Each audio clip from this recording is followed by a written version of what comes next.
Hello friends, today we are going to study about the confusing point of the grammar. Confusing? Why is it so? Because there are so many forms of participle. At first you should know what is the participle. I taught you in the last video about participle. There are two types of participle. Present participle means verb ing, and past participle means third form of verb ending with the ed, mostly ed, en, something. Means verb first plus ing. If you see this form, certainly you can say that this is the present participle. 100%, no doubt. There is no if and so. Verb ing means base of the verb plus ing as suffix. It will be present participle. Okay, present participle. So this is very easy. Then why I am saying that this is confusing point of the grammar? Why? Yes, it is. Why?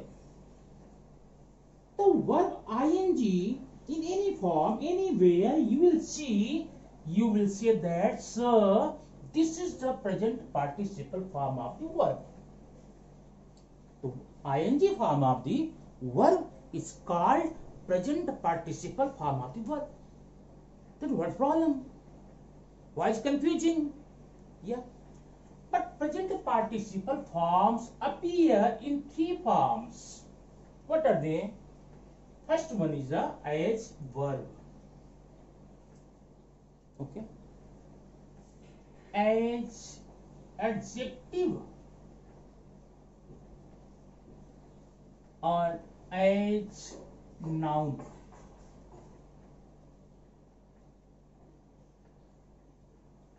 Got it?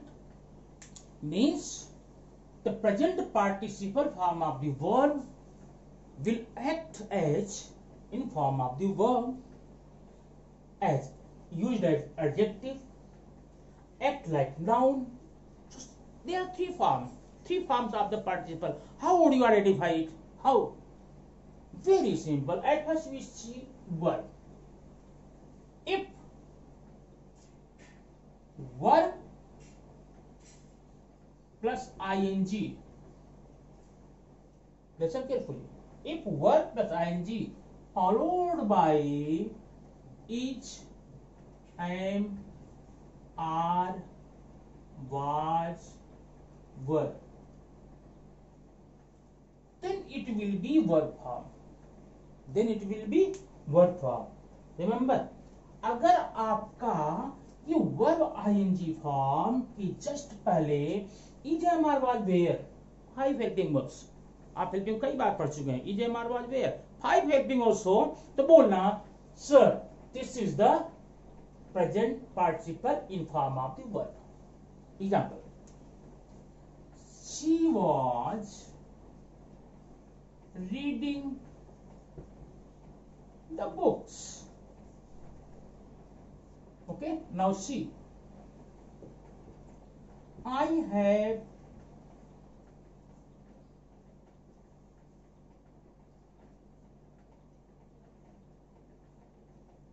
am calling you, her. Reading in the morning is good. Okay, my reading room is very nice. Now you can see there are 4 examples up here. 1, 2, 3, 4, 5. 1, 2, 3, 4. Okay. Now see. She was reading. Now see. This is the present participle. Any problem? No problem. Why? Because the base form of verb with ing. Now we look into sentence. Back. If you are getting each am are was there just before ing, just before present participle, you say certainly sir, this is the verb form. So reading is used here. Reading is a present participle. Remember, reading is the present participle form of verb, but used here as verb. Got it? Sure na? Now, calling. This is the ing form. This is the present participle. Now look behind. What is there? Am. Means if you are getting is am or was where, is am or was where, just behind, just before, just earlier, present participle, then this present participle will be verb. So this is the verb. Now see, reading, calling, more. Reading, calling, reading, reading. Reading, calling, reading, reading. There are 4 verbs. There are 4 present participles. We have cleared for the first, second sentence. The reading and calling, both participles are used as verb here. Used as verb. Okay. Now, come for third. Reading in the morning. But remember here, morning is not a present participle. Na? Morning is not present participle. Otherwise, you can say that sir, there is the ing just after morning. Now see, reading is present participle, but just before reading, so here, just before reading, no each, no am, no are, no was, no were. इस reading के पहले is am are वाजवेयर तो है नहीं। जब इजमार वाजवेयर नहीं है तो क्या इसको हम वर्ब बोल सकते हैं? नहीं बोल सकते। क्यों? हमने भी नियम पढ़ा, जब प्रेजेंट पार्टिसिपल के पहले इजमार वाजवेयर होगा, if you are getting is am are was were just before present participle, only then you can say this is the inform of the verb. Otherwise, no. Otherwise, it may be adjective or noun. But what is here, I don't know, but I am sure. What is reading? What is reading? Verb, adjective and noun. I am not sure whether it is adjective or noun, but I am 100% sure this is not a verb. ये verb नहीं है। चल ठीक है, देखते हैं बाद में। My reading room is very nice. Reading देखना यहाँ भी आया ना, reading room is very nice. अब यहाँ पर देखो reading की just पहले no इजमार was where, no, so this is not verb. Then what? We see in next example. Now see. So you have got here, my dear children, my students, my friends. You have got here that if there is amar was there just before the verb ing, then only you can say this present participle is used as verb. Nahi. And what about adjective? Now see the structure. Present participle plus noun. आपने देखा होगा noun के पहले आने वाला word mostly क्या होता है? एडजेक्टिव होता है ना, विशेषता बतलाता है। वैसे ही कभी भी प्रेजेंट पार्टिसिपल के जस्ट बाद में नाउन हो, इसको बोल लेना कि भाई देख ये तो एडजेक्टिव ही हो सकता है। No problem. Any problem? हो गई पहचान ना? मानिए प्रेजेंट पार्टिसिपल जितने भी वर्ब आईएनजी है सबको प्रेजेंट पार्टिसिपल बोल डालो, बिंदास बोलो प्रेजेंट पार्टिसिपल। अब वो प्रेजेंट पार्टिसिपल किस रूप में आया है हमें ये देखना पड़ेगा। हमने वर्ब तो देख लिया, अब जरा हमें ये देखना है अगर उस प्रेजेंट पार्टिसिपल के जस्ट बाद में नाउन आया हो लेकिन पहले इजमार ना हो। अगर प्रेजेंट पार्टिसिपल के पहले इजमार वाज देयर ना हो तो वर्ब नहीं है, तो बाद में देख लेंगे ना। बाद में अगर नाउन है तो 100% ये प्रेजेंट पार्टिसिपल जो है आपका क्या माना जाएगा? एडजेक्टिव माना जाएगा। एग्जांपल देखना, एग्जांपल है I lost my walking stick. ना वॉकिंग, ध्यान देना, walking is present participle 100%, yes sure ना. But if walking is used as verb here, now see, no is was were here used, so this is not in form of verb. इस walking के पहले is was were नहीं है, तो हम इसको verb नहीं बोलेंगे. तो क्या बोलेंगे आगे? तो देखो stick है, walking stick क्या है? walking stick. Stick is noun, so walking will be adjective. बात समझ आ गई ना? पक्का? ठीक है. तो हमने यहाँ पर पार्टिसिपल के दो फॉर्म, दो रूप तो कंफर्म कर लिए. अब इनको मैं हटा देता हूं, ठीक ना. अब इनको हटा करके सिर्फ हम लास्ट में पढ़ेंगे नाउन. कैसे नाउन? देखिए, walking in the morning is good for health. Number 1. Number 2,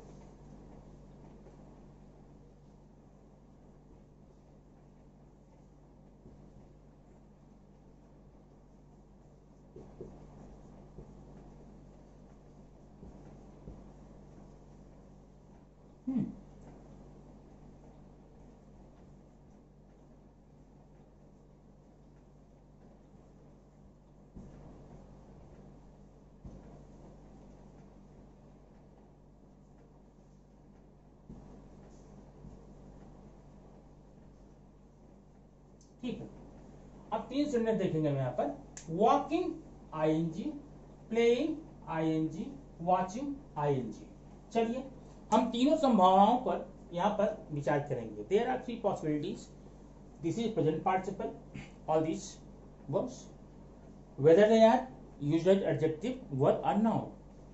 Number 1, just before walking you are not seeing is or was where, so this is not verb. But just after walking, no noun.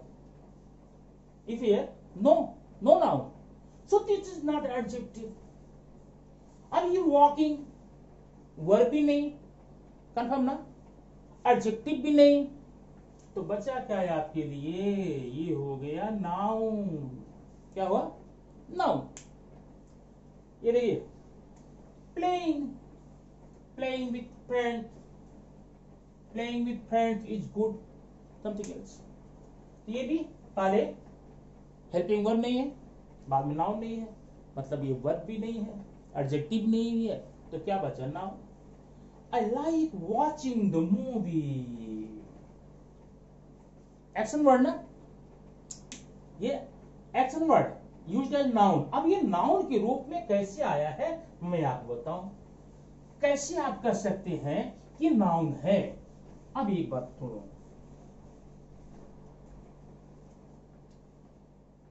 Walking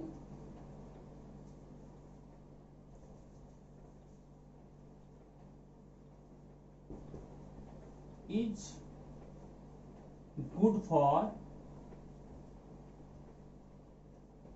health. ठीक है. अभी हम आपको बताते हैं इसको कैसे हम कंफर्म कर लें कि ये नाउन ही है, ये वर्ब क्यों नहीं, एडजेक्टिव नहीं क्यों नहीं है. ठीक है. Walking is good for health.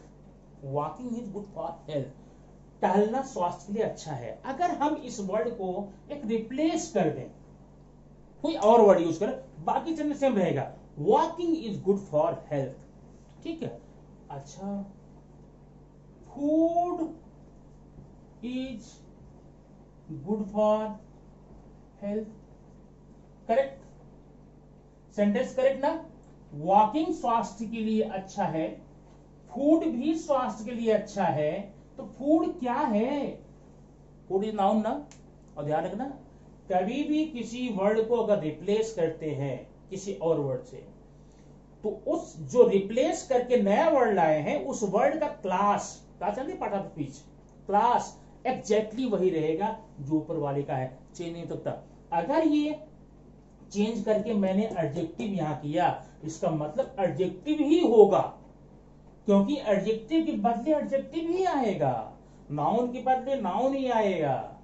ये चेंज करने का किसी में दम ही नहीं है. इतना आप कर नहीं सकते, मैं नहीं कर, कोई नहीं कर सकता। किसी एक फुल सेंटेंस में अगर सिर्फ एक वर्ड को हमें रिप्लेस करना, एक वर्ड को निकाल उसे कुछ और करना है, ध्यान रखना नया वर्ड जो आएगा वो उसी कैटेगरी का रहेगा। कैटेगरी समझ रहे हैं ना, नाउन प्रोनाउन एडजेक्टिव उसी कैटेगरी का रहेगा जिस कैटेगरी को आपने रिप्लेस किया है। तो मैंने रिप्लेस करके फूड किया, सेंटेंस बराबर ना, वही है ना।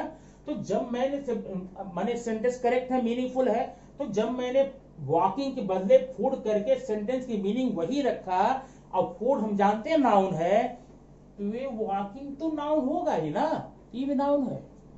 क्या है? नाउन। बात समझ आ गई? पक्का ना? अच्छा, अब एक चीज ये बताएं, आपको एक मजेदार बात बता दे।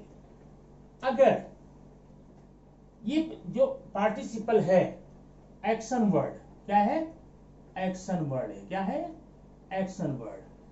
इसको अगर हमने नाउन के रूप में यूज किया, अगर एक्शन वर्ड को नाउन के रूप में हमने यूज कर लिया, तो जानते हैं एक नई बात आपको मिलेगी। वो नई बात बता दूं, जानते हैं? बहुत ही देर से आप वेट कर रहे हैं, कंफ्यूजिंग, इसमें क्या बता रहा हूं उसको जरा ध्यान दो। बहुत सी, जब भी किसी प्रेजेंट पार्टिसिपल को एक्शन वर्ड में यूज किया जाएगा, नाउन में यूज किया जाएगा, उसको बोलना जेरंड। क्या बोलोगे? जेरंड। GERUND, gerund. बात है भाई? हमेशा हमारे बच्चों में कंफ्यूजन आता है कि सर ये हम कैसे पहचाने कि प्रेजेंट पार्टिसिपल है कि जेरंड है, प्रेजेंट पार्टिसिपल है कि जेरंड है। अब एक चीज देख लो, जितने भी जेरंड है वो पक्का प्रेजेंट पार्टिसिपल होंगे, लेकिन जितने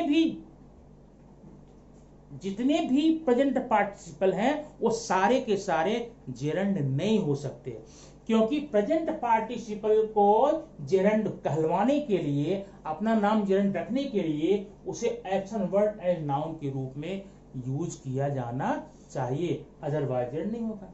आप बात समझ में है ना? तो मेरा यहाँ बताने का सीधा मकसद ये था, मेरा पूरा टारगेट ये था कि मैं आपको बताऊं कि प्रेजेंट पार्टिसिपल और जेरंड में क्या फर्क है। नहीं तो दुनिया में जितने भी वर्ब आईएनजी हैं प्रेजेंट पार्टिसिपल बोलेंगे, लेकिन वह आईएनजी जो एक्शन वर्ड जो है नाउन के रूप में अगर यूज किया जाता है तो आप उसे जेरंड बोलिएगा। बात समझ आई? पक्का ना? अच्छा, अब एक बात और बता दूं, जेरंड कभी कभी अपने आप को कन्वर्ट करता है इन्फिनिटिव में। ये क्या है? कई बार मैंने बताया है, 2+B1 माने 2 plus base form of the verb. अब ये देना, I like playing with you. क्या? With you. अभी इसमें कई ग्रामर आ सकते हैं। अब पहला तो ये हो सकता है कि आप जेरंड अंडरलाइन कर दो, जेरंड तो दिख रहा ना ये प्लेइंग, क्योंकि प्लेइंग के पहले जो हमारे पास वेड नहीं तो वर्ब नहीं है, प्लेइंग के बाद में नाउन नहीं थी, एडजेक्टिव नहीं है, तो क्या है? ये है जेरंड है, मतलब नाउन है जेरंड है। ठीक है ना? अच्छा, तो ये आपने इस जेरंड अंडरलाइन करना हो तो कर लिया, प्रेजेंट पार्टिसिपल करना हो तो भी यही है तुम्हारा। ठीक है ना? लेकिन अब एक नया ग्रामर आपको आएगा कि rewrite the sentence using infinitive. इस सेंटेंस को इंफिनिटिव बना के लिखो ना। और ध्यान देना, इंफिनिटिव को टू फॉर्म भी बोलते हैं, इंफिनिटिव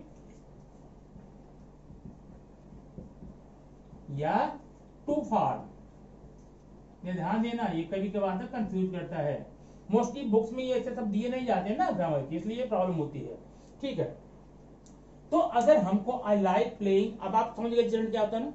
अब जेरंड को हम इन्फिनिटिव बना सकते हैं, क्योंकि infinitive in form of noun, infinitive को नाउन के रूप में यूज कर सकते हैं।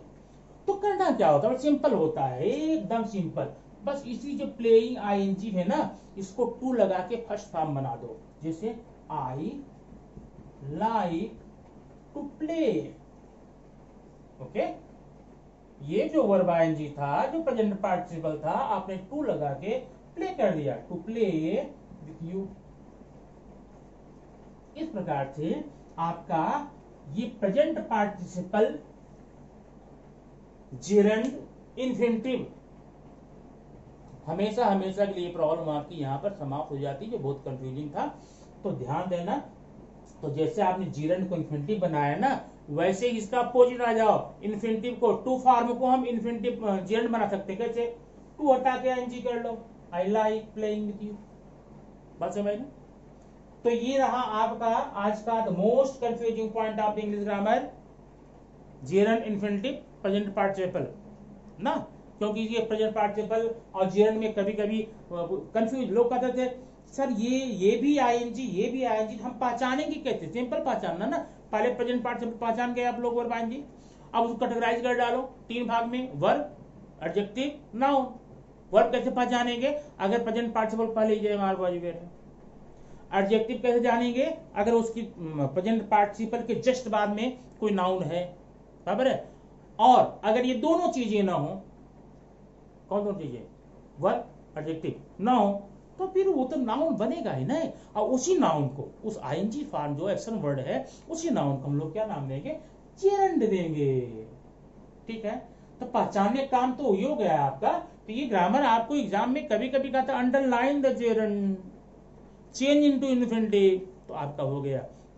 मुझे पूरा विश्वास है आपका ये कंफर्म हो गया होगा। लेकिन ध्यान रखना, प्लीज इसको आज ही पढ़ना, आज ही करना।